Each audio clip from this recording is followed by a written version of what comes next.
আল্লাহর কথার কিছুই পাই না। এই আবুল সরকার বাউল সম্প্রদায়ের মুখপাত্র।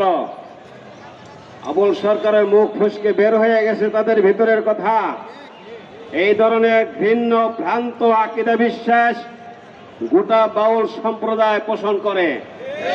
এই আবুলের এই কথায় এ পর্যন্ত বাউল সম্প্রদায়ের পক্ষ থেকে কোনো দুঃখজনক বিবৃতি প্রদান করা হয় নাই। এখান থেকে আমরা পরিষ্কারভাবে বুঝে নেব এটা বাউল সম্প্রদায়ের মুখপাত্র হিসেবে কাজ করছে। অতএব বাউল সম্প্রদায়ের এই নেতা আবুল সরকারের বিচার একজনের বিচার করলে এই জঙ্গল সাফ হবে না। এই দেশে কমপক্ষে মানিকগঞ্জ জেলার ভিতরে এরপর থেকে বাউলদের আর কোনো অনুষ্ঠান করতে দেওয়া হবে না, হবে না, হবে না।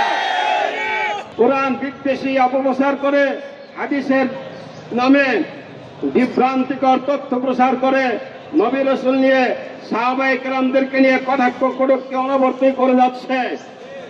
এবার ধরা খাইছে আল্লাহর নামে কটূক্তি করে। এবার আর ছাড় নাই। এই জমিন আল্লাহর, আসমান আল্লাহর। এই ধরনের কুলাঙ্গারদেরকে আসমানের নিচে জমিনের উপরে থাকতে দেওয়া হবে না। প্রশাসন যদি তার বিচার করতে ব্যর্থ হয় জনগণের হাতে ছেড়ে দিন।